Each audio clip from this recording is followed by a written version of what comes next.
Will Trump really oust the Federal Reserve chief? Is Powell in danger?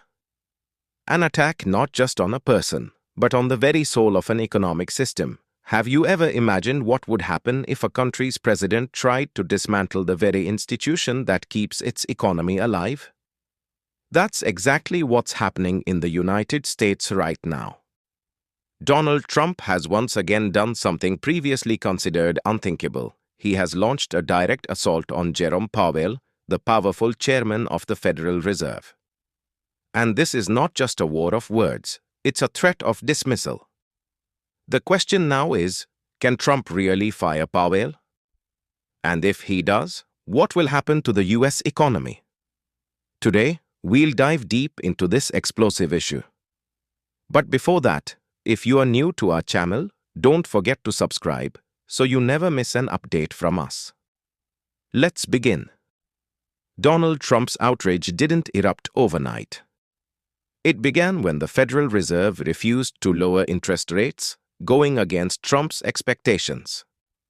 Trump had hoped that Powell would cut rates to stimulate the economy, increase liquidity in the market, and make borrowing cheaper. But when that didn't happen, Trump's temper flared. He publicly criticized Powell, saying he was not happy with him and hinted that he could be shown the door if he wished. This threat didn't just stir political shockwaves in the US, it caught the attention of the entire world. That's because the Federal Reserve is no ordinary institution. It's the central pillar that guides not only America's economy but also influences global financial markets. Its decisions directly impact the value of the dollar, the movement of stock markets, and even currencies in countries like India. Now, if the chairman of the Federal Reserve is being targeted simply for not agreeing with the president, then this is no longer just a matter of Powell's job. It becomes a serious constitutional and institutional crisis. That's because the independence of the Fed is considered one of the cornerstones of American democracy. But the most crucial question in this entire episode is, can Trump actually remove Powell? And if he does, what would be the legal and economic consequences?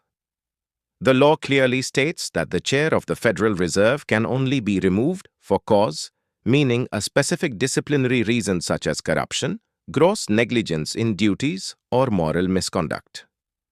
But "I'm not happy" doesn't qualify as a valid reason.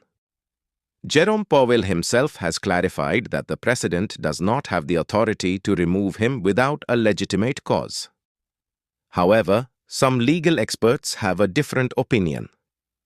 They argue that while the president may not be able to remove Powell from the Federal Reserve Board entirely, he might be able to strip him of the chair position.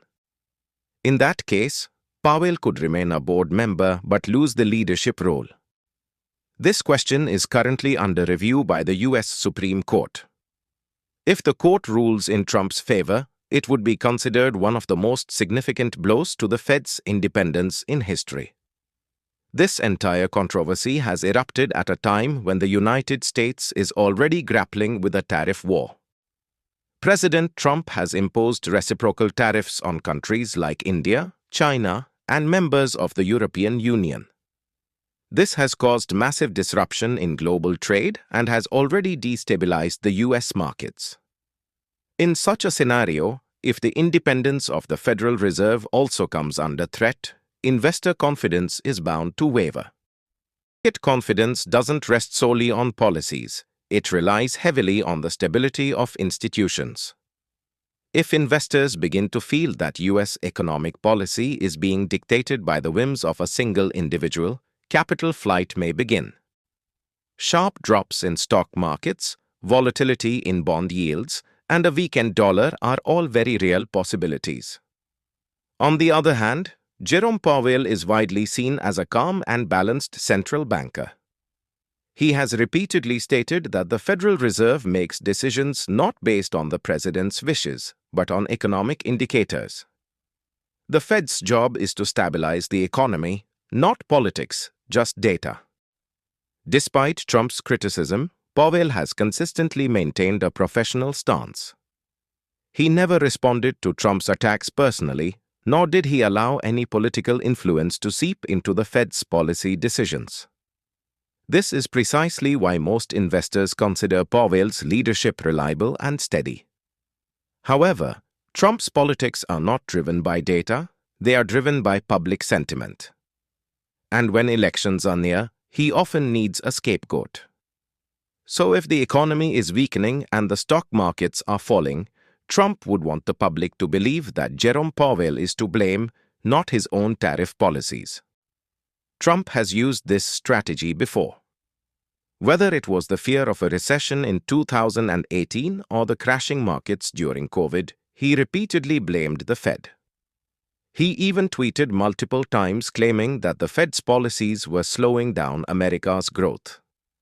But now, he has taken it a step further, shaking the very seat of Powell himself. This move will have consequences not just for the US, but for the entire world. Emerging economies like India are already dealing with global uncertainty. If political interference in the Fed increases, it will likely destabilize the US dollar, and that will have a direct impact on the Indian rupee and Indian stock markets. Now that the matter has reached the US Supreme Court, it has become a legal and constitutional battle. The court must decide whether the President of the United States can remove the head of the world's most independent central bank based solely on personal will. If the Supreme Court rules in Trump's favor, it would set a dangerous precedent. Future presidents could attempt to manipulate the Fed to validate their policies, effectively dismantling institutional independence. For now, Jerome Powell remains in his position, but the way Trump has built public pressure against him has already raised doubts about the Fed's operational integrity. And that is the greatest danger. If people begin to believe that the Fed's decisions are politically driven rather than economically sound, it could shake the foundation of global economic trust. This controversy has also sparked a broader debate in the US about the balance of power among institutions. Can the executive branch, specifically the president, interfere in institutions whose independence is protected by the Constitution? And if yes, how strong can that democracy's foundation truly remain? This entire episode makes one thing clear: Federal Reserve is no longer just an economic institution, it has become a litmus test for America's democratic system. Jerome Powell's position may be at risk, but the greater threat lies in a system where institutions begin to bow to the whims of political leaders. Trump's move has sent a stark warning to the world. Democracy's greatest strength lies in its institutions. If they begin to falter, the global economy itself could be shaken. And perhaps that is why the coming weeks will be crucial, not just for the United States, but for the entire world. If our video has taught you something new, do not forget to like and share this video so that this information can reach others as well. Your likes and shares are a source of inspiration for us. If you have any questions or suggestions, please let us know in the comments. It will be our honor to answer your questions and listen to suggestions. And yes, if you like our content, subscribe to the channel and press the bell icon so that you stay connected with every new story. Thank you. GRT Business YouTube channel sources: news from various news agencies, opinion polls, and other public sources. We try to ensure that every report and summary is accurate and verified, but we are not responsible for any dispute or error. Our aim is only to provide you with accurate information.